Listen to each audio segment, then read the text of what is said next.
Laser অস্ত্র ব্যবস্থা একটি অত্যাধুনিক প্রতিরক্ষা প্রযুক্তি যা শত্রুপক্ষের ড্রোন, মিসাইল এবং বিমানকে নিখুঁত লেজার বিমের মাধ্যমে ধ্বংস করতে সক্ষম।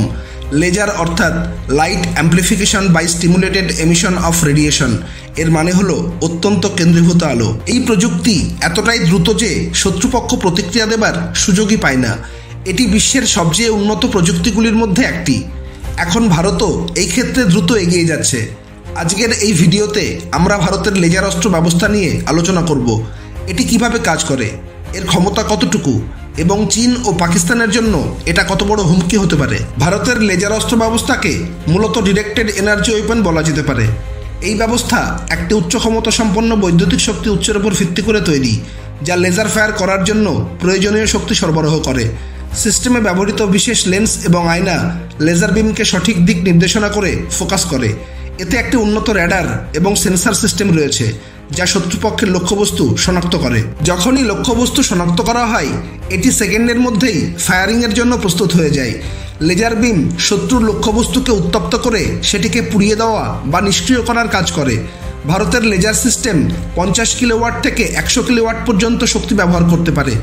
এর সাহায্যে শত্রুপক্ষের ছোট ড্রোন থেকে মিসাইল পর্যন্ত আটকানো সম্ভব। এর রেঞ্জ বর্তমানে 1 থেকে 5 কিলোমিটার পর্যন্ত, কিন্তু ডিআরডিও এটি আরও বাড়ানোর জন্য কাজ করছে। ডিআরডিও বর্তমানে একাধিক লেজার সিস্টেমের উপর কাজ করছে। এর প্রধান প্রকল্পগুলি হল, প্রথমত ডিআইআরএস। এই প্রকল্পটি মিসাইল এবং এয়ারক্রাফট আটকানোর জন্য লেজার প্রযুক্তি বিকাশ করছে।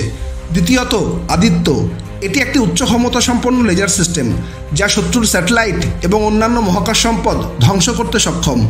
এবং তৃতীয়ত কালি, অর্থাৎ কিলো অ্যাম্পিয়ার লিনিয়ার ইনজেক্টর। যদিও এটি প্রচলিত লেজার সিস্টেম নয়, তবে এটি শত্রুর ইলেকট্রনিক সিস্টেম নিষ্ক্রিয় করতে শক্তি বিম তৈরি করে। এই সমস্ত প্রকল্পের উদ্দেশ্য হল ভারতকে লেজার প্রযুক্তিতে স্বনির্ভর করা। ভবিষ্যতে লেজার অস্ত্র ব্যবস্থার ব্যবহার বিভিন্ন ক্ষেত্রে করা যেতে পারে, যেমন সীমান্ত নিরাপত্তা, মহাকাশ যুদ্ধ, সন্ত্রাস বিরোধী অভিযান এবং নৌবাহিনীর কার্যকলাপ। এর মাধ্যমে চীন এবং পাকিস্তানের মতো প্রতিবেশী দেশগুলির পক্ষ থেকে আসা ড্রোন, মিসাইল এবং অন্যান্য এয়ার স্ট্রাইকগুলিকে সঙ্গে সঙ্গে আটকানো সম্ভব হবে। শত্রুপক্ষের স্যাটেলাইটকে লক্ষ্যবস্তু বানানোর ক্ষেত্রে এই প্রযুক্তি অত্যন্ত কার্যকর হবে। লেজার প্রযুক্তির মাধ্যমে সন্ত্রাসীদের ঘাঁটিগুলিকে অত্যন্ত নির্ভুলভাবে ধ্বংস করা সম্ভব। একই সঙ্গে এই সিস্টেম সমুদ্রে শত্রুর জাহাজ এবং মিসাইলকেও সহজেই ধ্বংস করতে সক্ষম। ডিআরডিওর মতে আগামী 5 থেকে 10 বছরের মধ্যে লেজার সিস্টেমকে সীমান্তে মোতায়েন করা সম্ভব হবে। ভারতের এই সিস্টেম চীন এবং পাকিস্তানের জন্য একটি বড় মাথা ব্যথার কারণ হয়ে উঠতে পারে। যদিও চীন ইতিমধ্যেই লেজার অস্ত্রের উপর কাজ করছে, কিন্তু ভারতের এই সিস্টেমের ক্ষমতা চীনের বায়ু এবং মহাকাশ অভিযানকে বাধা দিতে সক্ষম হবে।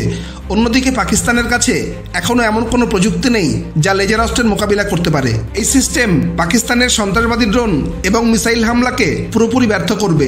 এর ফলে ভারত তার সীমান্ত নিরাপত্তায় এক অনন্য অগ্রগতি অর্জন করবে। লেজার অস্ত্র ব্যবস্থা ভারতের প্রতিরক্ষা ব্যবস্থাকেই শুধু শক্তিশালী করবে না, বরং এটি দেশকে আধুনিক যুদ্ধ ব্যবস্থায় বিশ্বের অন্যতম প্রধান দেশ হিসাবে প্রতিষ্ঠা করবে।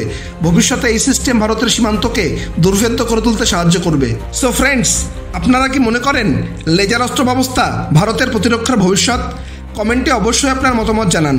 যদি আপনাদের এই তথ্য ভালো লেগে থাকে তাহলে ভিডিওটি লাইক এবং শেয়ার করবেন, এবং এমন আরও আকর্ষণীয় তথ্যের জন্য বেঙ্গলি ডকুমেন্টারি স্পিকার চ্যানেলটিকে সাবস্ক্রাইব করতে ভুলবেন না। ভিডিওটি সম্পূর্ণ দেখার জন্য ধন্যবাদ।